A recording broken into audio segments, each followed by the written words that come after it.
I seen this TikTok and there was this guy who was on there and he was just like, talking about like, if you're wanting a Mercedes and having like a bad credit score and stuff like that. So I click on his page because it looked like he worked at Mercedes. Now, granted, did I know if he really worked at Mercedes? Probably not. Like, I just feel like when it comes to like a lot of people online, you just never really know. Anyone can be an expert, right? Anyone can come out and say anything. So anyways, I click on his page because I wanted to learn more about it. He was talking about like having bad credit and like basically how you could get nothing with zero down or whatever. So I click on his page and like the first video is of this man giving like dating and relationship advice. And I'm just like, whoa, what type of party have I stepped into? And, one of my biggest things is like, it's not really a matter of the commentary. Like, I think it's okay. Like, I think it's very easy to venture into the space if you have any platform and if you do any type of work in regards to like commentary, just because it's such a prevalent thing. And it's also a real world thing. But it's just so funny to me how everyone is just talking about dating and relationships. Like, where are the lives of the people? Like, I don't really get it. And like, when I'm on TikTok, I just notice this surge of just like cynicism and like negativity in a sense. And I kind of feel like we've kind of strained optimism in a way. And I'm here for you guys, learning about African American history. I'm here for the TikToks that are, educating our people and our communities. But I feel like we're doing it in a way that is more so negative, and I think it's more so stifling. And nobody told us that we were brilliant. No one told us to expect the best. And I think that the problem that we're having today is just more so like we're coming into this sense of awakening and who we are as Black people in the country, and everything that we've kind of endured in the country. But I just don't think that we're recognizing how far we've come and how really the possibilities are endless, and everyone's talking about God and all these different things, but like no one is ever talking about it in a positive way. And I think that's what concerns me, because I don't feel like the conversations that we're having are progressing us. I actually feel like they're kind of suppressing us and they're keeping us stuck, because we still don't have that sense of esteem, to be honest. And I think that's the problem.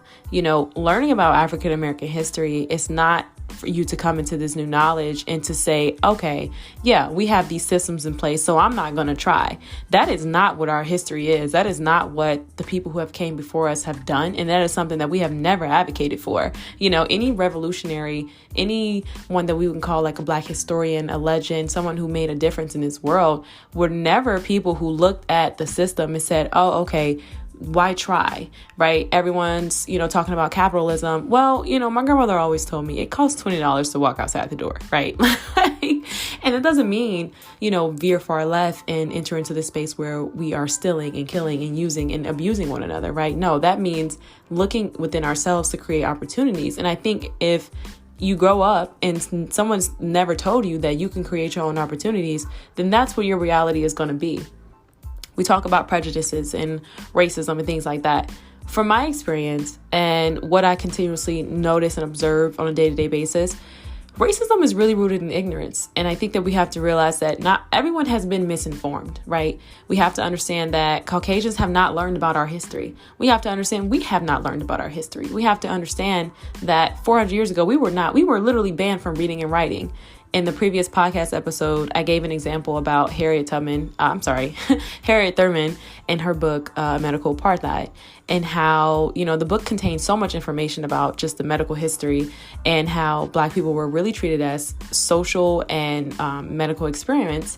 And it's still going on today. We know that the birth control and all those different things, the testings and like medical practices in Zimbabwe under the Bill Gates Foundation, right? But what I realized, I referenced that book because we know that even still, once literacy was something that we were able to scribe to, we understand that, and even still today, right? I noticed, what I've noticed with a lot of my kids and a lot of the younger generation, they turn away from it because it's a lot of terminology that's very complex. I'll never forget when I first started reading, and I was very frustrated with some books. I remember I had actually picked up Awkward Black Girl, and that was back in like 2015. Like, I don't know. That was probably one of like the first books that I bought within my little haul, and I remember being frustrated and I was angry at Issa Rae actually because I felt like, she too had created this book with this, very complex jargon, this very complex and intricate terminology, and I didn't understand it. And I was upset because I said, this is why we don't read, right? It's because we feel as though we can't understand it, but that's not the truth, right? And I remember one day my sister just kind of challenged me, and she just was like, yo, like, maybe it's not the terminology that's so complex. Maybe you need to just start trying to read a little bit more so you can expand your vocabulary. And that's why everything that I do, I try to come on and like teach and share the things that I know, and just kind of share my insight, because I have put in a lot of work in regards to self-education, and I'm still learning, and I'm still passionate about learning. I'm gonna be learning until the day I die, just because I love learning. I actually want to comment on this too, because I seen Jordan Peterson talking about how knowledge can actually make you unhappy. For me, because, I read in my book, I told you guys about the innate talents and things like that. It's called Know Your Strengths. And the book talks about how learning is actually a talent. So for me, it's one of those things in which I learn because it's just the process of learning something that is super fun versus the result, right? So even though I may have this information and it's something that I've attained and it's in my brain, I have this ability to where I kind of like let go of what I don't want to keep. And then what I love, when I'm passionate about something that really moves me, I have a tendency to share it. And as we know, the brain learns through repetition, right? And so those are the things that usually stick with me. I think another thing too is you have to always kind of be in a space where you can decipher what's in your control, what's not in your control.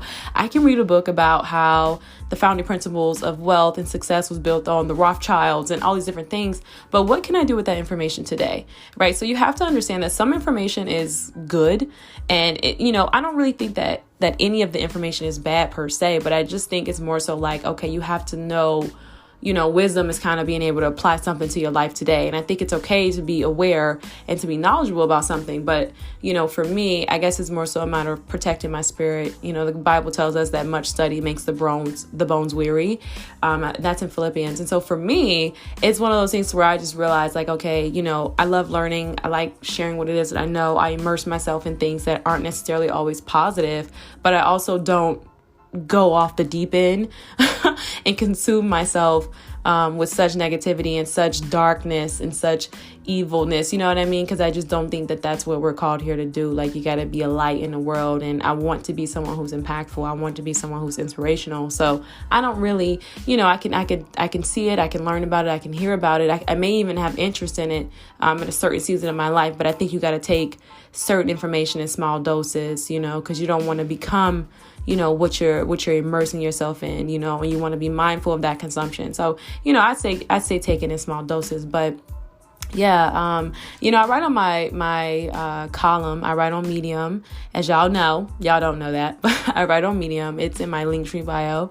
You can get that on Instagram at Jane Leslie. And, I just was realizing that like this whole new surge of relationships, I personally I've always been very grateful for this, because I really don't know what it is. I think a lot of my isolation and everything like years prior, and just even still to this day, previously it really was motivated by a lot of insecurity and self-doubt. And I think today it's more so motivated by just the need to just disconnect from an overstimulated world, right? We have so much coming at us, so much information, so much convenience. I think for me, it's like, okay, sometimes I just don't want it, and I have to kind of just like, disconnect just to kind of be with myself. I've always kind of been that way. But, for me, I think it's one of those things to where it's just like, when you really take a look at your own life, does any of this stuff apply to you, right? And I think for some people, if they say, yes, it applies to me, I think it's more so just like, let me not say I think, because I know this, you guys. And what I'm about to say is just, it's kind of going to step on your toes a little bit. But I just want you guys to know that when it comes to your life, you get to decide. You have a say in certain experiences. You have a say in what you will and will not allow in your life. You have a say in how you will accept, the actions of another, And so a lot of this cynicism in regards to relationships and dating, it's really just coming from the words that you speak, to be honest, because I see so many young people and they're like, oh, this is and that. I can't stress this enough. What you focus on really will grow. And, if you're constantly in a space where you're like, this is what it is, this person is negative, all like, you know what I mean? The overgeneralizations. You have to realize that generalizations are rooted in fear. And that fear is actually keeping you stuck because it's keeping you in the past, right? There is not one particular person, there's not one particular experience that can seriously like make up the totality of your entire existence and any other experience moving forward. Everything is just a lesson. And, you know, when we start to really consider death, I think for me, I look at it like, I know I'm going to die one day, but I don't really let that motivate me. I think what motivates me is knowing that like I want to live a good life, you know, and that I am going to die one day, but knowing that I am going to die one day makes you want to live a good life. You know, I don't know. But you have to protect your ears, protect your eyes, protect your heart, you know, be mindful of the things that you consume. I don't know. I think after a while, if you hear something so long, it just kind of becomes an affirmation. So I think if you're constantly hearing negative things about like dating experiences and stuff like that, it becomes an affirmation. I wrote on the blog, that's what I was saying, back to me referencing my column. I wrote about how as you get older, relationships become more complex, right? So a lot of people I follow are probably around the same age as me, which is like early 20s. And what you realize is that we're all kind of trying to figure this out because we're coming from this high school, adolescent, teenage type love where it's like, you know, you like a person, they like you, and it's very simplistic. It's not really all this complexity. But the thing is, as you get older, as you start to develop a sense of self, as you start to figure out what you like, what you don't like, you know, at this point, you're in these primitive years where you're choosing a career, you know, you're dibbling and dabbling in hobbies, you're having so many new experiences and you're changing with this exposure, relationships become a little bit more complex. So it's not really, you know, there really isn't anything that's like bad about relationships right now. It's just that we're adults and I don't think that we're managing it well because I think that a lot of us are kind of taking this childlike mentality into relationships because we're very young. And then on top of that, to be honest, you have a lot of older people who come online who also can kind of filter in with this childlike mentality because age doesn't necessarily determine maturity, right? And so instead of them giving us wisdom, they're kind of still struggling with their own, you know, arrested development. And, you know, I was listening to, I don't know if it was a pastor or someone. And, you know, I feel so bad because I tell you guys this all the time. Sometimes I'm consuming a lot of information or I'm reading a lot of different books at the time and I don't always remember the author, but I'm working on it. But he basically talked about how the reason why we're lacking in our communities, I'm pretty sure this was actually Pastor Darby. So you know what? I'll give myself some grace. But moving forward, Pastor Darby spoke about how when it comes to our communities, we suffer the most because we don't have any role models, right? We have people, men and women in their 40s and 50s acting as if they were in their 20s. And he talked about how, you know, we're at this stage now where it's just one of those things that we don't talk to the youth. We just assume that they know everything, right? So this reminds me of a lot of experiences I've had recently in regards to just, you know, mothers who have younger children like under the age of 10 and how they really give their children this sense of freedom, especially when it comes to being online, right? There is literally no bounds when it comes to what they can surf on the web. There is no bounds in regards to like parental restrictions, in regards to what they're looking at, what apps they can download, what games they can play, right? Because there's this belief that, oh, you know, these kids are in the new age. They got it. They understand it. They can, you know, navigate the world and they're smart and they're all these different things. And that's where we go wrong.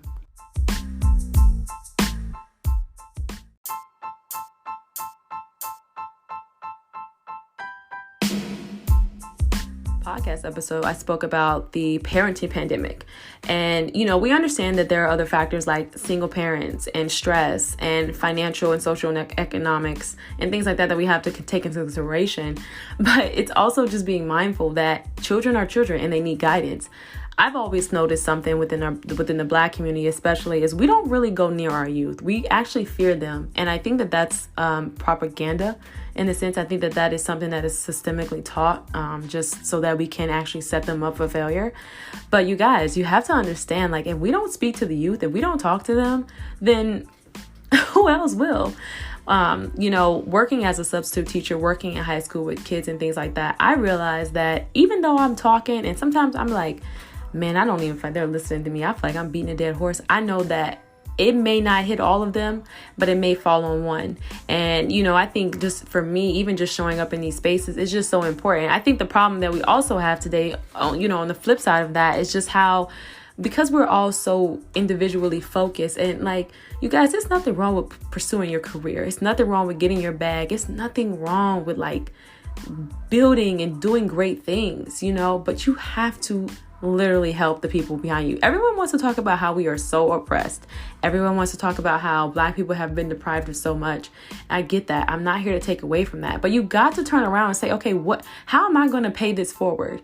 Right? How am I going to make a difference with this little corner and space and this influence and in my community? And we don't ever do that, and that's why my biggest thing is like, when it comes to leadership, I don't really think that leadership has a gender. I don't think it has an age specific thing. I think if you can realize and recognize like a problem in our community and then turn around and pay it forward, that says a lot. That says a lot. And I think that should be commended. And I think the problem today is we just don't have that.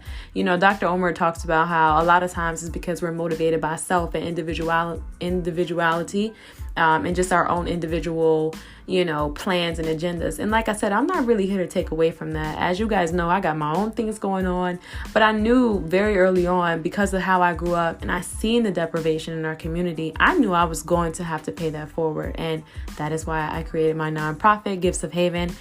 We just finished up our summer program. I told you guys about that. So definitely check us out on Instagram. But, find a way to cultivate that within your community, because otherwise, who else is better for the job than a person who has lived it, And I can honestly say, to anyone, I've come up against in my life who has told me, why are you starting a nonprofit? You should be out here, trying to make some money. You should be out here doing these different things. And I'm never negating those things. I know where my priorities lie, though. I knew very early on. I don't even know how I knew this. I'm just going to say it was wisdom. Honestly, by the grace of God, I'm always praying for wisdom. But, I knew very early on that, like, money was not the answer. Like, I knew the money was going to come because I really grew up in a space where it was always available to me, by the grace of God. I didn't really grow up being deprived of financial and material needs.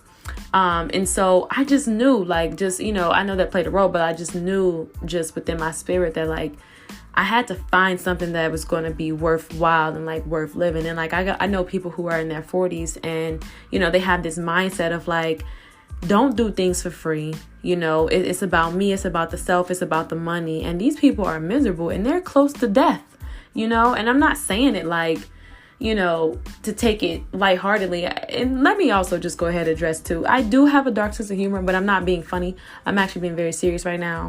When it comes to death, it was one of those things where I walked very close with death a few times in my life. And, just losing a lot of different people in the Black community. A lot of my cousins died to like gun violence and street violence and stuff like that. I was at a funeral, every year as a child, being called out of school, my mom picking me up, telling me about my cousin got shot last night. Like, it was a lot, and that was very traumatic. And so I think as a child, I did have to overcome, the abandonment issues and the trauma behind that. But I also realized that like death is real and it happens in his life, and it's lost and it hurts. But I think you got to just kind of move forward and you have to kind of transmute that into something positive. And so that's my thing about it. And I just think that, legacy, and everyone talks about generational wealth. Generational wealth is wisdom.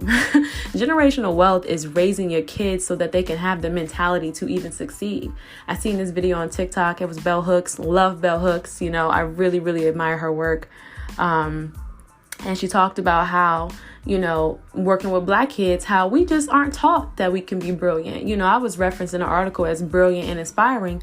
I was over there shook, and the sad thing is that we don't know that we're brilliant.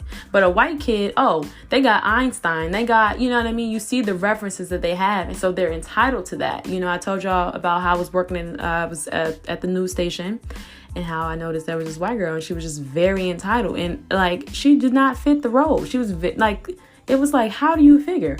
But she had that sense of entitlement. She had that sense of internal validation and self-esteem, because of course we know the world esteems white people and white women, right? But I just realized that like, we got to have that for ourselves. And I think when we don't pour that into our kids, we don't raise our kids, I realized that like a lot of people weren't raised And I'm never really here to sit here and talk to you guys about like, oh, you weren't this or you weren't that. Like, that's not really what I'm about. I think that's probably another thing too. We got to realize that we are all deprived of so much. Like, even though I've had certain things, I've been deprived of other things, right? I just think it's a community thing. It's a systemic thing. It's a cultural thing.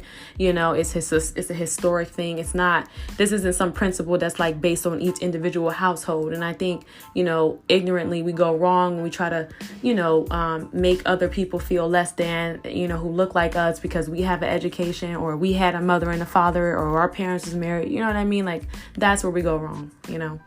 But anyway, I don't want to veer too far left. I just wanted to say that, you know, at the end of the day, we really do have to take the time to cultivate the youth. You know, we really have to take the time to speak to them and to pour into them and, you know, be what you never had. It's very simple. It's very simple. It's not hard. And, you know, the sense of joy that you get from having that level of like responsibility and influence and just knowing that it can make a difference, it says a lot. And honestly, I don't even think that, you know, mentorship is always about conversations. You know, my girls told me that they really did love the conversations that we had. Y'all know listen, okay, published author, writer, you know, your girl is here for the conversation. I'm always here for dialogue. But, you know, my girls told me they really loved that. But I realized just showing up and just being me and just, you know, that's real. And, you know, I always think too, you know, a lot of people think you got to kind of have this cultivated image. That's not true. I think that each person can speak to a different child. You know, each person speaks to someone different from a different walk of life that, you know, may share a similar path than you, you know, and I look at it like, you know, it's by the grace of God that I'm here today and I'm such a renewed woman. Okay. I'm still on my journey to becoming and I'm so blessed. But you know, when you realize like, oh, God's brought you through, you like, look, I've got to share this in such a beautiful way. You know, I got to leave this legacy of light and love, you know, because a lot of kids don't have that, you know, they don't have that. And, you know, like I said, it's a difference between being raised and being provided for. You know, someone raising you is someone sitting down, taking time to listen to you, you know, taking time to speak to you, taking time to literally raise you, guide you, nurture you, and teach you, you know, literally teach you. And we don't have that in our community. That's just not something that's there. You know, I meet a lot of older women who tell me, man, I wish that I knew certain things back when I knew them. And, you know, my message to millennials, I told you guys, like, you know, it's definitely a matter of time. You know, it's time for them to have the courage and the faith to get into new positions, you know. But, you know, I always say give yourself grace because we live in a way different time now, you know. And the way I see it, to be honest, I'm just going to be completely honest. I always felt like our generation was going to be the game changers. I don't know. I just felt like the era in which we were born, like in the late 90s, like I just felt like it was going to be us to be the game changers. And honestly, everyone that I know who is, you know, around the same age as me, like 20, 21, well, I don't know about 20, but 21 and up, you know, they're doing really, really well for themselves and the range and just everything, you know, they're completely different than their parents in the most beautifulest way. I look back on what was happening in culture during the time in which my parents were born, and it was the rise of hip hop, right? Because my mother was raised by her grandparents because her parents, right, like the 70s, not the 70s, the 60s, 70s, that was like the crack era. So like that, and when you really look at what was happening in culture and society, that's why I'm like super excited about this podcast. And I love the work that I do. I'm very passionate about it. Like I can't wait to learn more, to share more, and to break it down in a way that's very simplistic. That's why my brain is. You know, I talk to y'all about my TA and my philosophy class.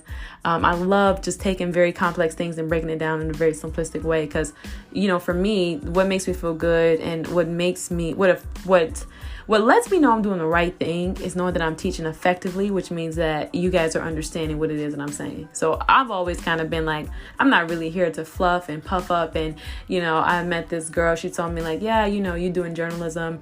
She said, I love journalism because you can learn big words and you can make people, you know, you can belittle them and they won't even know what you say. And I've had that happen to me so many times by a white person in my life. And, you know, for me, I think to be a good teacher is to be understood and like like make sure the information that you're teaching, you're giving is actually being understood. Because I don't, if you don't understand something, then it's falling on deaf ears, right? But I don't want to veer too left. Being raised is different. It's different. And I just knew, I don't know. I just felt like it was different. I think that, like, when I look at these kids today and what we have, like, I really feel like this generation is very powerful. It's a beautiful time to be alive. And I'm going to end this podcast by just letting you guys know, like, the time in which we're living in. Like I said, if you're in that 21 and up age, you being here today, like I said, think back on the cultural oppression and the cultural influence that was given to your mother and your father and so forth. That was really like the start of the breakdown within our communities, within the Black communities. It started in like the 30s, of course, 40s, but like those were some very pivotal moments, because even though we were coming out of slavery, they were implementing laws, and there was no cameras, there was no advocacy, so those were some very, very pivotal moments in our history, and things were bad. They were pretty bad. And so to be here in this space, it's a very beautiful thing. And I really feel that my ancestors are with me, my grandmother and my grandfather.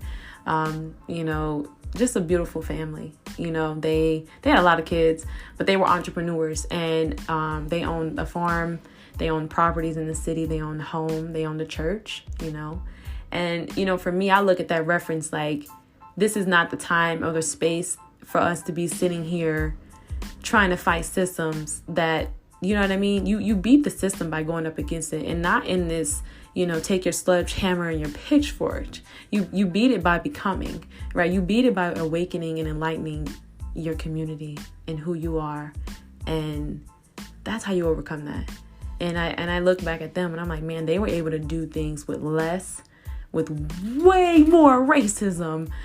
And so look at, like, that's our history, right? And like, there's so many more stories around about Black people and just how they've had beautiful lives and great lives, and how they were able to amass wealth and property. And it wasn't in the sense of like, it wasn't the Rockefellers type of money, but they had ownership, right? And so like, you learning your history is about also learning about the strides in which were made despite all of this. And I think if we can just take a moment to breathe in and like really, immerse ourselves in that truth, that's going to be the tipping point, because when you keep listening about how we were just oppressed and the systems and blah, blah, blah, you're never going to rise, right? Because your narrative is, I'm oppressed, right? Instead of saying, okay, but look at what we did in spite of that, right? The narrative needs to be, I'm resilient, I'm brilliant, I'm this, I'm that. And like, take the time to learn about the Black scientists. I just found out about Bill Carruthers. I'm butchering the name, but he was Cincinnati. I learned a little bit about Cincinnati film and, Dorothy Dandridge. Like, just take the time to immerse yourself in whatever lane that interests you and learn about the Black people in those lanes. I gave a few examples of some authors. You know what I mean? Like, there's so much information out there, and there's so much that we have done. And I just think that the depression, the anxiety, and the perpetual suffering comes from not learning and honestly not acknowledging the people who have paved the way for us to be here today, right? It comes from not acknowledging the progress and the sacrifices of people who have been here today. I watched the interview. I told y'all that I watched the interview with Robin Roberts and Michelle Obama, and she said, I'm afraid that like all that my family has sacrificed to make these changes and to come and do, to give such an immense amount of hope and power, in just inspiration and the faith to people, right? Like, she said, I'm afraid that it's not gonna matter.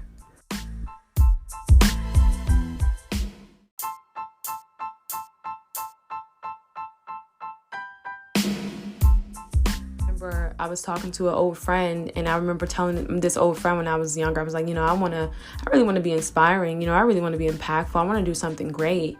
And I remember this friend telling me, like, don't do it. It's not worth it.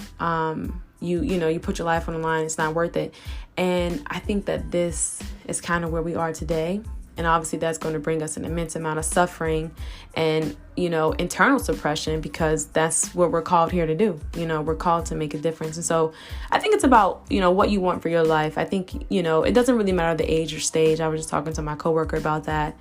At any point in your life, you can decide to be like who you are and have a strong sense of self.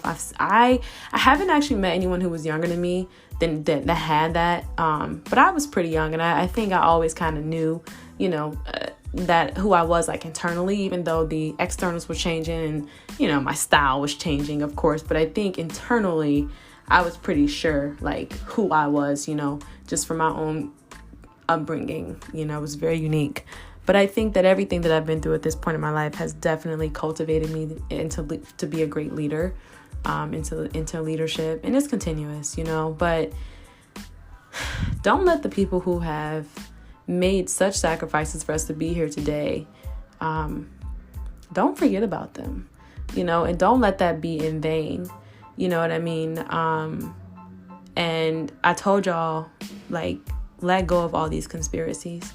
Let go of all this fear, because it's controlling you, and there's nothing you can do with that, And I think when we talk about the conspiracies of, like, everything in the back, you know what I mean? We take away from the progress. Do you see how that can be slightly problematic? And, like, realize that TikTok is an algorithm run by people who work for tech companies.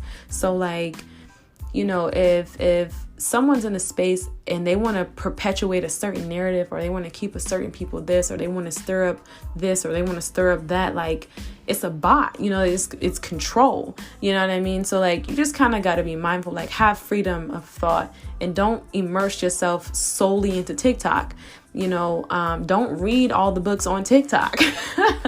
You know what I mean? Like, take the time to find that for you. And I'm a strong advocate for literacy, and I'm a strong advocate for reading and things like that. But, like, I don't know. Experience is an amazing teacher. Experience births wisdom, and I don't know. I can't really think of another form for information at this moment. I could be drawing a blank, or because it's a little late. But I think if you seek, you'll find. And I don't know. I've never really been here for just reading something because it's popular, or reading, you know what I mean? Unless it was like a really, really good book, like, Bell Hooks, but she also just passed away. So I really wanted to immerse myself in her work, especially after I read All About Love, which was an amazing book. She's an amazing author. Talk about freedom of thought. And I'm going to conclude with this. I just talk about how Bell Hooks was such an amazing author, and just, realizing just the brilliance that lies within Black people. And we're so much more. I'm gonna title this, we were actually so much more than slaves. Like, I ain't even gonna say actually, like, we were so much more than slaves. We are so much more than slaves, to the system, to consumerism, to capitalism, to the whole nine, So take time to find your truth. Take time to cultivate a life that's meaningful to you. I'll see you guys soon, and I hope you guys have a great day.